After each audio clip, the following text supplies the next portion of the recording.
Attamo daawwattoota keenya oduu galgala kanaatan isinitti himan Badri Yusufi. Muummichi ministeeraa Itoophiyaa Dr. Abiy Ahmad daawwannaa hojiif Czech Republic seenan. Jilli muummicha ministeeraa Itoophiyaaf gorsaa isaanii Ambaasaadder Redwaan Hussein Hammate kun aangawoota biyyattii waliin wal argee jira. Jilli muummicha ministeeraa Abiy Ahmadiin durfamu hojiilee qonnaa, turizimii fi dameelee tumsa Itoophiyaa waliin hojjetan daawwatee jira. Aangoonni biyyoota lameenii muummicha ministeeraa Abiy Ahmadiif aangawoonni Czech Republic daawwannaa godhaa jiran kun dhimmoota biyyoota lameen irratti ni mari'atu jedhamee jira. Manguddoon umrii dheeraa qaban jedhaman dhimmi isaanii gabaafamaa ture obbo Abbaa Daaluu Jaarsoo galmee dinqisiisoo Afrikaan galmaan dhaabbanni buufata isaa Finfinnee godhate kun rikaardii Abbaa Daaluu galmeessuu keenyatti baay'ee gammannee jedhee jira. Manguddoon Oromoo obbo Abbaa Daaluu Jaarsoo maatii 500 horatan galmee dinqisiisoo Afrikaa irratti galmaanee jiru. Waajjirri aadaa fi turizimii Oromiyaa manguddoon kun ilmaan 500 horuu isaanii galmeessee jira.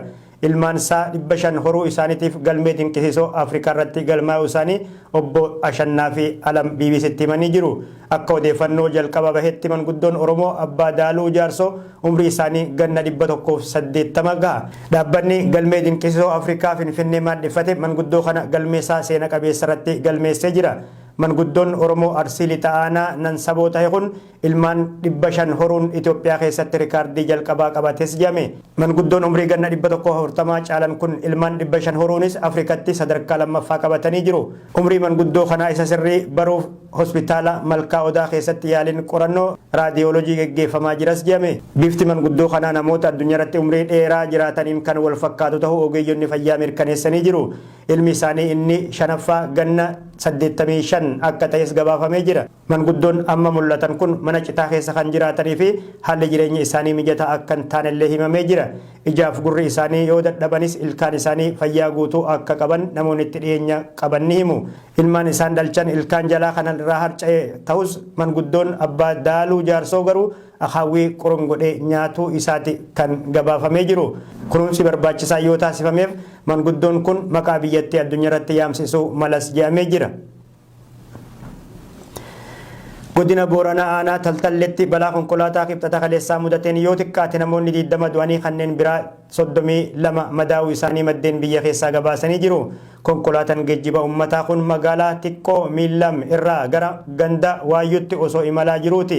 Daandirraa miliqee namoonni 20 battalumatti du'an. Kanneen biraa 32 madaa'an keessaa namoonni 18 ta'an haalaan miidhamuu isaanii waajjirri sabquunnamtii naannichaa himee jira. Namoonni madaa'anis hospitaala naannichatti argamutti geeffamuun wal'aanamaa akka jirantu himame. Oromiyaa keessatti balaan konkolaataa irra deddeebiin mudatu waggaatti lubbuu lammiilee hedduu galaafataa jira. Sababni balaa kana hammeesse qulqullina daandii fi hanqina ogummaa konkolaachistootarraa akka ta'etu dubbatama. Naannoo ganna hedduuf lola keessa turte Tigraayitti ji'oota 18 hojjettoonni mindaaf akkan fudhatin maddeen gabaasanii jiru.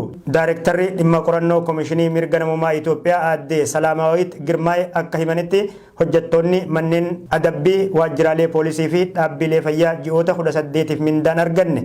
Mindaan kun kan yeroo lolli geggeeffamee ture osoo kennamin hafe ta'uu maddeen gabaasanii jiru. Kun ammoo akka kaka'umsa hojjettoota miidhutti himamaa jira. Qorannoon dhaabbatichaa shamarranii fi dubartoonni haleellan saalquunnamtii irratti raawwatame hanga ammatti wallaansa fi gorsa xinsammuu humaatu akkan argataniin ifa godhe. Bulchiinsi yeroo naannoo Tigraay dhimma kanarratti waan jeen qabu. Gama biraatiin walqoodinsi caasaalee TPLF keessatti dhiheenya kan mudate osoon furamin ukkaanfamee taa'aa jira. Aangoonni bulchiinsa naannoo Amaaraa olaanuun haala yeroo irratti marii bal'aa geggeessaa oolan. Pirezidaantiin naannoo Amaaraa obbo Araggaa Kabbadaa rakkoon nageenya naannichaa mudatee jiru hojiilee misoomatti danqaa ta'uu eeranii jiru. Haa ta'u garuu hojiileen boonsan raayyaan ittisa biyyaa qaamoleen nageenyaa fi hoggansi akkasuma uummanni waloon hojjetan naannicha gara tasgabbiitti deebisaa jiraachuu dubbatanii jiru.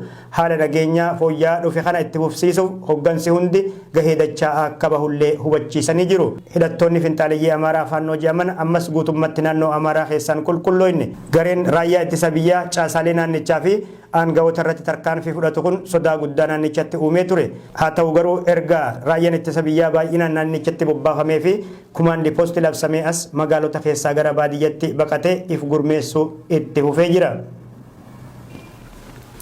Oduu biyya alaa keessaa immoo waraanni Suudaan maadhee humna addaa RSF irratti haleellaa qilleensaa fudhatuu beeksise. Akka waraanni Suudaan jedhutti magaalota Khartoumii fi ondurmaan keessatti humna RSF irratti haleellaan adeemsifamu cimee jira.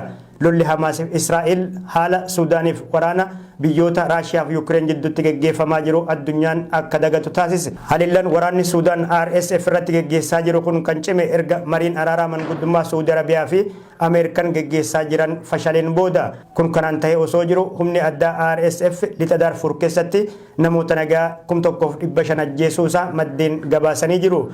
Akka gabaasa dhaabbilee mirga namoomatti hidhattoonni RSF yakka ajjeechaa dirqisiisanii gudeedu saamichaa fi dararaa hammeenya namoomaa raawwatanii jiru. Erga lolli cimaan waraana Suudaaniif humna addaa jidduutti dhohee as lammiileen Suudaan miliyoonni 6 qeef qabeenya isaanirraa buqqa'ullee dhaabbanni mootummoota gamtoomanii gabaasee jira. Waliigalteen dhukaasa dhaabuu garee Hamaasiif Gaazaa Israa'el hanga guyyoota 5tti dheerachuu akka malu Israa'el ifa goote. Garuu Hamaas waliigaltee diiguun haleellaan irratti raawwate jechuun himatti.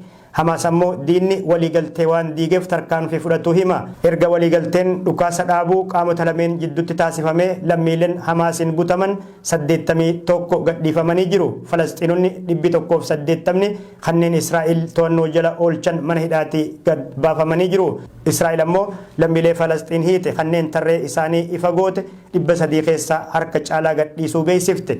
Kaleessa ammoo namoonni 12 Gaazaa keessaa baafamuun gara daangaa Israa'elitti geeffamanii jiru. Dhaabbanni fannoo diimaa idil addunyaa ICRC'n hidhamtoota wal jijjiiruu keessatti dirqama isaa yeroo bahaa jirutti garuu Israa'el hanqina qabaachuu dhaabbaticha qeeqte. Namoota kaleessa gadhiifaman 12 keessaa 2 lammiilee Taayiwaanii jedhu maddeen lammiilee nagaa Hamaas butee fudhate 81 gadhiifaman keessaa 61 lammiilee Israa'el ta'ullee maddeen gabaasanii jiru. Lammiileen Falastiin 18 gadhiifamanii jiru. Dhaabbanni mootummoota gamtoomaniif qaamoleen dhimmi ilaallatu marti waliigalteen dhukaasa dhaabuu kun akka dheeratu irra deddeebiin gaafii dhiheessaa jiru. Dhimma kana ilaalchisuun dubbataan Israa'el yeroon waliigaltee dhukaasa dhaabuu guyyoota 5 akka kennamu fedhii qabaachuu ibsanii jiru. Gareen Hamaas hidhamtoonni 1,500 ammallee akka gadi lakkifamin yaada dhiheessee jira.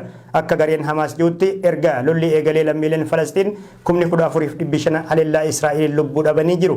Israa'el ammoo haleellaan kololeessa 7 bara 2023 Hamaasiin fudhatameen lammiileen shii 1,200 ajjeefamanii kanneen biraa 240 butamuun fudhatamuu hime. Gama biraatiin dhohiinsa boombii bakka humni Israa'el buufatanitti raawwatameen miseensonni waraana Israa'el jalaa miidhamuu biyyattiin beeksiftee jirti. Haleellaan kun waliigaltee dhukaasa dhaabuu kan cabse jechuunis akeekkachiiste Israa'el. Haleellaa kanaan kan himatame gareen Hamaas deebii kenneen dirree lolatti walitti bu'iinsi ni jiraata jedhee kan amma mudates diinni waliigaltee waan cabseefi jedhe. Waraanni Israa'el dhukaasa irratti banameef deebii kennuu himee jira. Yeroon waliigaltee dhukaasa dhaabuu xumurame maaltu dhalatuuf jiraata inni jedhu gaaffiidha. Hegereen haala Gaazaa ammas yaaddoo tahee jira. Oduu teenya xumuraatiin xiyyaarri abbummaan isaa Ameerikaa tahe tokko galaana Jaappaan keessatti kufee caccabe. Maddi oduu Jaappaan NHK akka gabaasetti xiyyaarri miseensota waraana Ameerikaa 8 fe'atee imalaa ture galaana Jaappaan Fukushima keessatti kufee caccabe. Humni eedduu handaara galaana Jaappaan naannicha ture namni tokko lubbuun argamu BBCtti himee jira. Xiyyaarri gosa CV-22 Osprey jedhamu kun mootorri isaa gara bitaa gubatuutu kufaatii isaaf sababa tahee jedhu maddeen. Xiyyaarri kun maadhee waraanaa buufata Yokota Tokyorraa ka'ee gara buufata xiyyaara Keden magaalaa Okinawa jedhamutti imalaa akka turallee gabaafamee jira. Xiyyaarri akka helikoophitaratti loltootaa fi meeshaalee deddeebisuun beekamu kun battala kufetti gubatuu isaatis miidiyaan Jaappaan gabaasee jira. Ji'a hagayyaa dabree keessa xiyyaarri Ameerikaa gosa kanaa kaaba Awustiraaliyaa keessatti kufee caccabuun lubbuun namoota 3 dabruun ni yaadatama.